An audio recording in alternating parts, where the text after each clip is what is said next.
Hello, Facebook. Michael Sprimuli back again with another installment of COVID-19 Real People, Real Perspectives. So yesterday at the top of the broadcast, I had mentioned one of the interesting things about what's going on in the world now and everyone navigating this current situation is that there are some good little pockets that come out of this.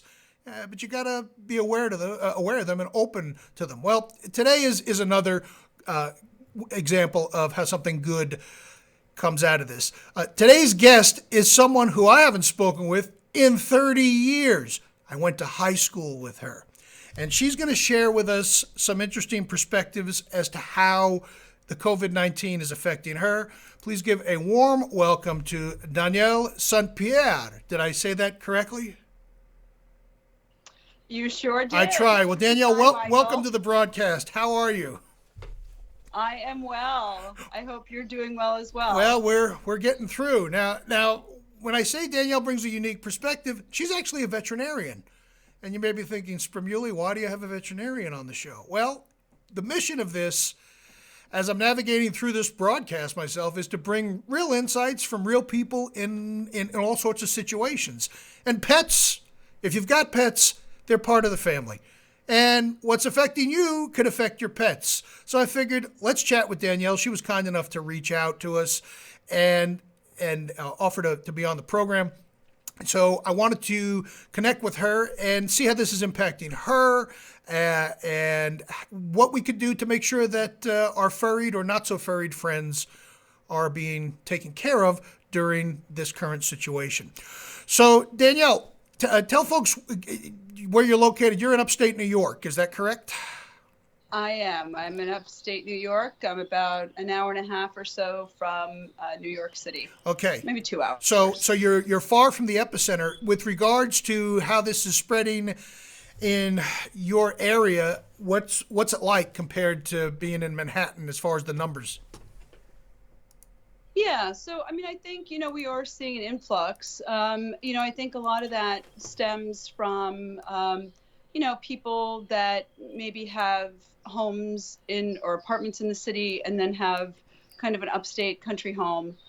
So we do see kind of an influx of people, the weekenders and that type of thing that come up. So it does, you don't think about it, but it does impact our area.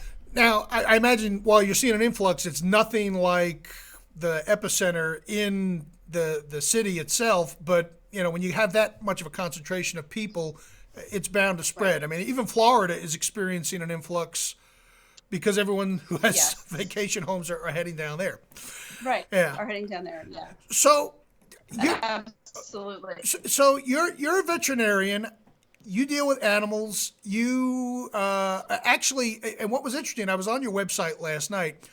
And correct me if I'm wrong, but it looks like you specialize primarily in palliative care, end-of-life care type of situations. Is that, I don't want to say something that's not correct. Is that the primary focus of your practice? No, so I do. What ends up happening, so I do work at a clinic. And so, sorry, my phone's ringing as we're talking here. That's all right. So I do work in a regular kind of, veterinary setting, right. A hospital. But I do have my own business, and that is, end-of-life care, home euthanasia. So, as the population of pets are growing, as, fur babies are growing, and, people are really, for most and some people, these, pets are their kids. Yeah. Sometimes it's their own family. They don't have people living with them, so it's their dog, their cat. That is part of who their family makes up. So it's become a real important trend, I guess, and in a good way, for people to be able to address the loss of their pet, not in kind of that sterile setting of the vet's office. And so, I think it brings up a good point in the fact that, people are allowed to grieve and people are allowed to go through that process in the comfort of their home rather than, having to bring their animal, to the vet's office, which is fine. There's nothing wrong with that.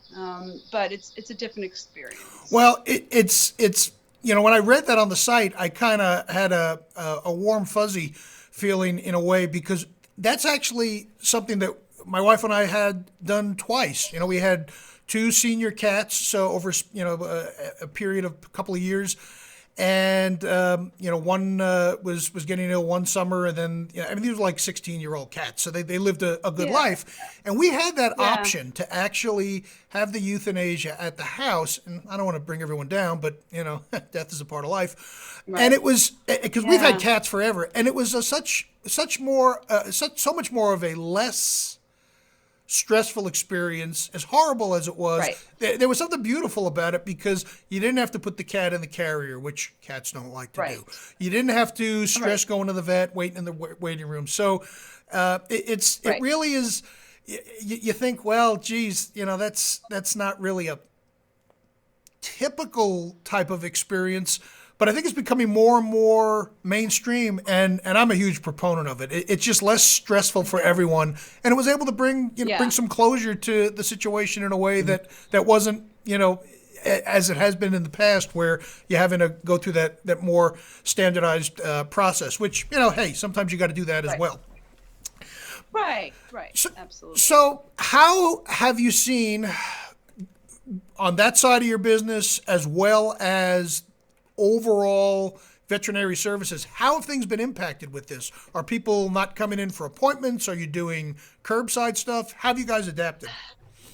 Right. So, we have a really good governing body. It's the AVMA. And they've been the American Veterinary Medical Association, and they've been great as far as, giving us kind of just guidelines and standards as to what we should be doing. And obviously our main goal is to keep everybody safe. Right. And so at the brick and mortar practice that I'm at, we are doing curbside. So there's nobody allowed in the office itself. We're using cell phones and technology to communicate with the owners. And the good thing is that we're able to see animals that are that need essential service, that need emergency care. Unfortunately, we've had to put things like regular routine health exams kind of on the back burner. Right. But obviously we don't want to do that too much, because we don't want to have animals lapse with their rabies vaccine or with their distemper vaccine. Those types of things. I mean, last thing we want to be dealing with now is a bunch of animals that aren't vaccinated for rabies. And so, I think I can speak to everybody, speak for everybody, in the veterinary community. We're trying to maintain a standard of care, but obviously keep everybody safe. Right. You're not going to bring a cat in for a nail trim in the middle of this. That would be irresponsible and take precious resources. But if an animal is sick, or if you need a vaccine, I imagine, vaccine is probably one of the easiest things. You roll the window down to give the animal the injection, and boom, you're on your way. Well, we've actually been, kind of doing this vestibule thing where they kind of come in and, so we don't exactly, because they have advised us to not, lean into people's cars and, true. Yeah. That type of thing. So it's all these little things that you don't necessarily think about. And the other thing that was brought up was whether or not animals could transmit this. And so far, according to the studies, and I was just reading something today, there have been no signs that animals can transmit this to people. Well, that's some more good. That's some more good news. We'll take that. Really good news. Yeah. Right. So, and I think in light of what's going on, and people are duking it out in Walmart parking lots for toilet paper, and engaging in other crazy behaviors. If you are a pet owner, we want to encourage people to be responsible pet owners and not let these things slide and say, I don't need it. Especially, and we're a cat household, so I know nothing about dogs, but we've had cats for 20 plus years. But I know heartworm prevention in dogs is a big thing. And you don't want to get lapse on not administering heartworm medication and those types of things, because then you got problems happening down the road. And I think, Mike, really for the most part, I think veterinary offices are trying to be very accommodating. We understand that, that we're not going to be able to see the dogs. And so if you need your heartworm prevention, and again, I think I'm speaking for most veterinarians out there, some in our office now, we're doing some telemedicine, we're doing other things to kind of help curb that. The technicians are really stepping up, and being liaisons for us as well. So, I think that, the last thing that people want to have to worry about is their pets and their welfare and their care. So I think that in and of itself, just letting people know that, veterinarians are still out there. We are still doing, what we are trained to do, a little modified, Sure. but we're still there. So, I think it's really important, like you said, to keep up with their regular preventative care. Yeah, a teeth cleaning, probably not the best time for that, unless they're snaggletooth and Right, unless unless they got can't eat infection. or there's something Right. going on. Exactly, right. Yeah, right. so a little And comments. the other thing, Oh, go ahead. oh, no, I was going to say the other thing too to consider is, there are large animal veterinarians out there. So, you don't think of that, but our food supply, especially if you are a meat eater or like eggs or like milk or, anything that comes from, animals, in that sense, we have some large animal vets that are at our practice, and they're out and about. They don't have a choice. They're following the guidelines of 6 feet and, trying to stay protected. But again, those guys are out on the front line, and you wouldn't think of that. Well, you bring up a good point, because I was going to ask about small versus large animal practices. How have you seen any difference on that side of things? I guess they're having to glove up and gown up, or basically they're just keeping away from humans and doing whatever exams they need to for the large animals, and kind of waving from Yeah. across the parking lot. Well, that's exactly it. Yeah. So, I mean, it's really hard to not, be in contact with the farmers or the owners of the animals, but they're doing, due diligence. They're, making sure they keep their distance and, washing their hands and wearing masks and protective. I don't know that I could say that they're doing PPEs, but, they usually wear coveralls and then wash them and that type of thing. So, I think everybody's just being really aware. Yeah. Well, awareness is good in all areas, to just realize what's Right. going on and how you have to adapt and change, and what might need to be in place temporarily, or what changes might need to happen down the road permanently. I mean, everything's turned upended now, and everyone's Right. trying to figure out Right. which way to go.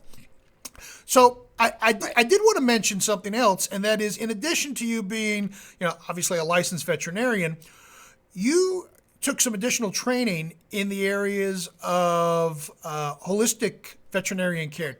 Talk to me a bit about that, and how that plays a part in the overall care for animals' well-being. Yeah. So I took a course through the Chi Institute in Florida, and received my acupuncture training through them, and was certified in 2013. And so I've been using that, integrated Of with, course, yeah. Regular Right. medicine. Right. Yeah, we're not talking really about helped. ignore traditional medicine altogether. There is a Right. place where there's a nexus between the two, and that's on the human side Yes. too. You blend both of those elements together, and you can get some good results. Right. Right. And so, I've seen some really great results. I mean, I will say that, good majority of the cases that I see are musculoskeletal cases,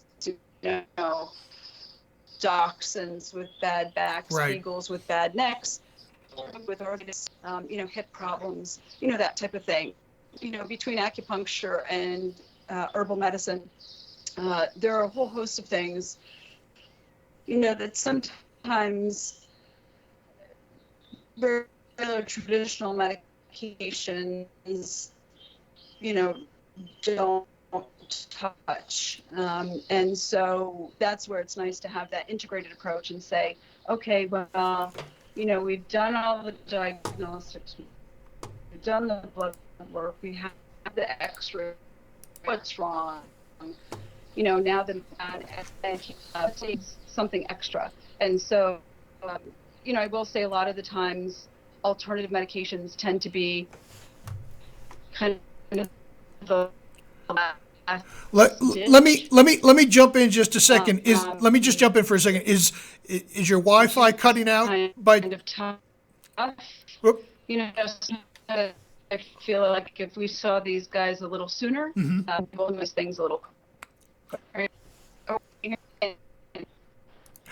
Oh, your Wi-Fi, I think, is a little choppy. Are you there? It looks like you may be back now. Your screen froze there for a second, but I think the gist of what you just said. Let me just. Oh, okay. Yeah. Sorry. Yep. No, that's all right. So I think the gist of what you said I is. lost you. All right. Okay. Are we back now? Are you able to see me? Uh-oh. Well, this is live TV. I think so. Oh, there we go. Okay. I Yeah. All right. So the gist of what I think you were saying is it's an additional tool in your toolbox. Did I lose you? Let me. Am I back? Yeah, I see you. You're there. Uh, Hello. Well, this broadcast may come to a screeching halt. You have the modern technology. I think we may be. Hold on. Okay. Let me see. Can I do something about? Well, Is that? yeah, probably. We may have hit it. We may have run into the ditch here. It sounds like some, but I don't know. Let's. I can see you. Let's. Oh, the energy. Yeah, you're frozen. So it happens. Can you hear me now? Can I hear me? Yeah, we're like the Sprint commercial. I think I can. Try and see that. Yeah, What's that? yeah, leave it like that. Just don't move. I know. Stay frozen. There you go. Okay. No, I mean, yeah, stay frozen in that. That's good. Whatever you did. better? Yeah, for whatever reason, it likes it better in that direction. All right. So. Okay. Well, I'm not going to win any Emmys for this. Sorry. But no, it's not your fault. Listen, this is happening to the major news networks. I'm just a guy broadcasting out of a home Right. studio. I was going to say this. This is real life, right? This is it. COVID-19, baby. We're just real people, real perspectives.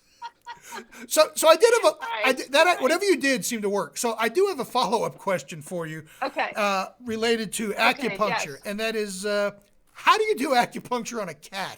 I can't even imagine how that would work because I can't give a cat a pill, let alone, a needle. And I know the needles are thin and whatnot, but is that doable? I mean, is that something you do? Yeah. So it definitely depends. There are some cats that are a little less caring for needles, but I've had other That's a cats. good way to put it. But I've had some cats literally, and it really honestly surprises me. But the whole thing is intention, right? So it's healing intention, right. And the idea is that you're putting that forth, and the animals tend to receive it. And I put needles in some cats, and they fall asleep. And it's pretty neat. I wish we were in the same state because I've got a couple of cases for you. Right? Oh right. Boy, that's. But I'll tell you, I mean, I've had some dogs that don't tolerate it either. So it sometimes turns into a little bit of a wrestling match. Mm-hmm. But I will say that over time.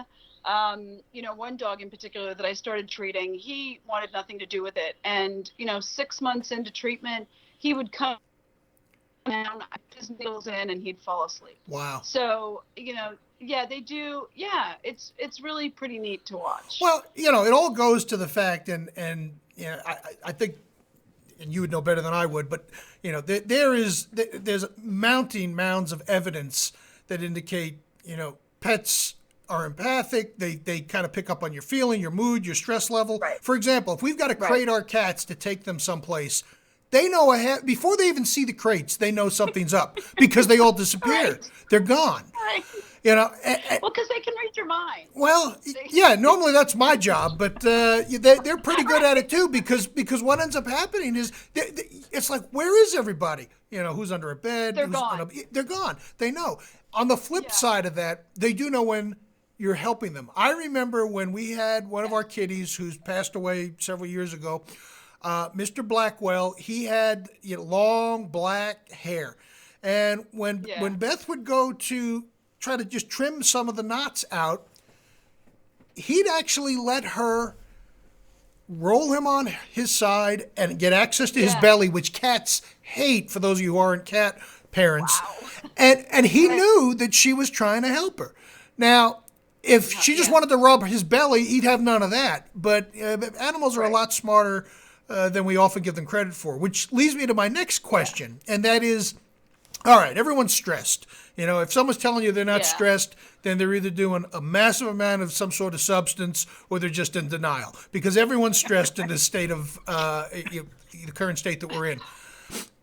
Right. Do we have to be aware of transferring any of that type of stress or anxiety to our animals, or do they love us regardless, no matter how stressed we are? You know, I think that there's something to be said for that. You know, I mean, I think that probably the main thing is just that we've all changed our routines, right? So we're home and the dogs and cats are going, what? I'm supposed to be sleeping. Right. You know, go away. Yeah. So, you know, I think that's part of it. So I think just that heightened sense of, okay, something's different. Mm-hmm. But I do think, you know, there are probably some dogs and cats that are maybe slightly more in tune with their people, that, you know, if they can pick up on their stress. I mean, there are some dogs that, you know, listen, the world could be, you know, things could be blowing up and they wouldn't care, you know, as long as you're throwing their ball, they're good to go. But no, I think that that's a really good point. But on the flip side of that, Michael, is that, you know, people can feel, you know, can find comfort in their pets. Absolutely. Right. So it's the one steady, and they don't care. They don't care about COVID. They don't care about, you know, you not working, or, you know, being able to get your hair dyed, or, you know, a haircut or whatever. Right. So I think that it's a real comfort. So I think, you know, maintaining their health is going to be really important. And I think it's going to be really important for their owners. Yeah. Well, they were definitely comfortable last night, because I at one point woke up and there were 4 of them laying across me in various positions.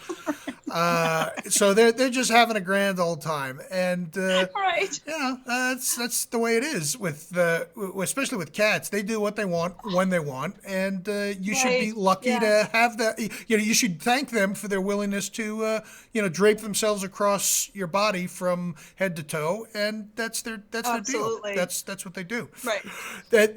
I saw a meme on Facebook that was really funny, where someone was posting to Facebook, all right, day 14 of quarantine, and then they cut to the cat in the lower right-hand corner. Day 14, this person's still here. What's going on? So the cat was like sending that. And that, I think you summed it up there as far as the routine is off. So I would imagine keeping routine as consistent as possible is probably a good thing. Yeah. And realizing that if the pet is responding a little wonky, it could be because of that very reason, that their schedule and routine has been disrupted. All right, couple of fun questions, because I always like to, you know, go beyond the curtain. So what's the strangest pet or most exotic that you've ever either treated or seen or worked on? You know, and now because you deal with a variety of small and large animals, you probably are a little bit more you probably have a lot more stories to tell. But I remember one of our vet, they posted a picture where they were doing, I think it was a neuter on a potbelly pig, which you don't see every day. Yeah. What are some of your more exotic type cases? Well, you know, so when I first started, oh goodness. Oh, that's all right. Remember, this is real life. I know, barking dogs. That's okay. You're a veterinarian. If there's anyone who's you know, appropriate to have dogs bark in the background, it's you. 3 of them. Beautiful. So great. They definitely like to make noise. So when I first, you know, graduated and moved up to upstate New York, I was in a mixed animal practice. And at that time, I mean, you know, our motto was like, if it walked in the door or needed to be seen, we saw it. Oh dear. So I mean, I worked. Oh dear. Yeah, it was kind of scary. What if someone came in? What if someone came in with a honey badger? Those things are just nasty. No, not a honey badger. I had to trim nails on a hedgehog once. I was never really trained to do that. You know, I'm not. Well, but the hedgehog—that's the cute little thing that fits in your hand, right? Oh no, but they curl up. They Oh. don't want to be fussed with. So that was a whole thing in of itself, and which is fine. I think we ended up getting it done, but it was fun, to say the least. And I mean, I worked with a traveling zoo, so I've been able to work with black panthers and bears and reindeer and elk and cow and deer, so a bunch of different things. And I'm trying to think of one specific story. Well, that's all right. I put you on the spot, but that's a hedgehog. That's not what I was expecting. Here's another question for you. Why do bears love sweets? We have them coming through our property all the time, and we're very cautious not to leave everything out. But I know that if it's sweet, they'll eat it. That's how they trap them to do the conservation studies and collar them. They put a bunch of old stale donuts in the big, the bear thing, and then they tranquilize them and collar them. So what is it with, bears will eat pretty much anything, I believe. I don't know. Yeah, all right. Well, that's okay. I wish I knew the answer to that one. That's okay. It's all good. It's all good. This is part of part of the real world experience. So right.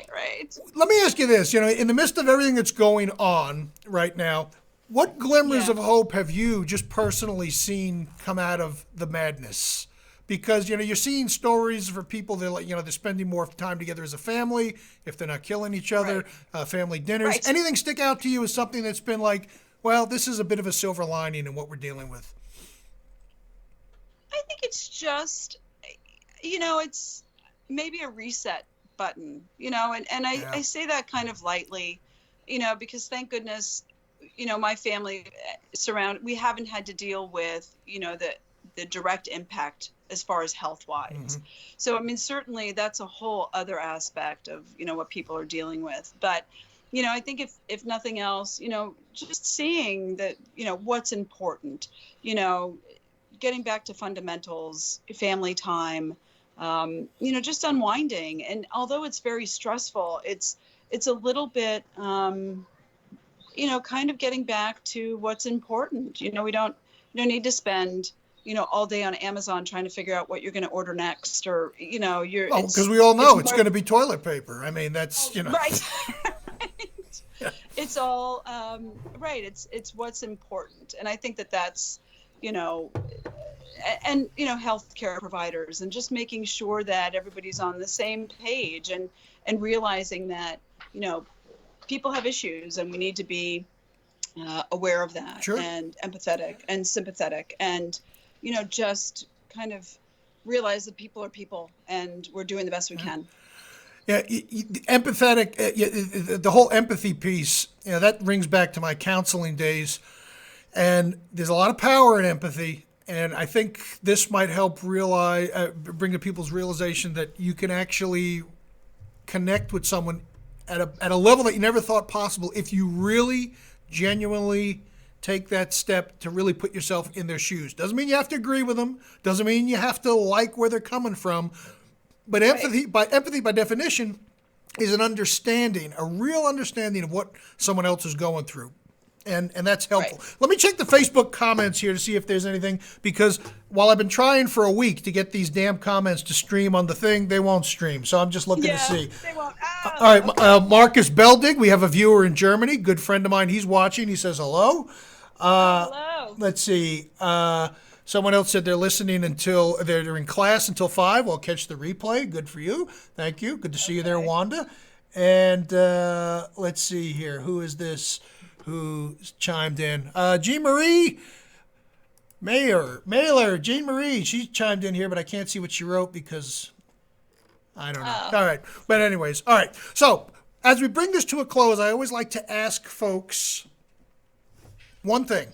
If there's one piece of advice, one nugget, one pearl, and it could be related to veterinary medicine or just your experience navigating through this that you'd like to share with others to help everyone get through this, what would that be? Boy, it sounds really, I would just be kind. Mm-hmm. Be kind. You don't know what somebody else is going through. They don't know what you're going through. and I think, again, maybe stemming back, empathy and just, that we're all human. And I think regardless of if you're dealing with, veterinary issues, medical issues, financial issues, I think it's just be kind, be aware, be kind. And I think that's really the biggest thing. And I'm hoping, fingers crossed that, more people are just aware of the fact that we're all here doing the best we can. What a beautiful way to bring this to a close. How can folks find out about you and what you do if they're in your neck of the woods? What is a good way for folks to find you or contact you? Sure. So, through my own business, it's called Sunny Paws Veterinary Services. I have a website, and it's sunnypawsvet.com. The good thing with it is there are some links there too to the AVMA, pet loss support, more geared towards end of life care. Mm-hmm. But I think there are some good resources that you can expand on that. So you can always shoot me an email as well. I'll put a link to your website in the comments here once we're through. So hang on the line. Don't leave when we're done here. Thank you all for tuning in. Thank you. I appreciate Danielle St. Pierre, Dr. Danielle St. Pierre, taking time out of her day to be with us and share her insights. In the meantime, thank all of you for watching and participating. Be safe, wash your hands, and as Samuel L. Jackson, well, I'm not going to say it that way, just stay at home. All right, guys, we'll see you all next time. Have a good day.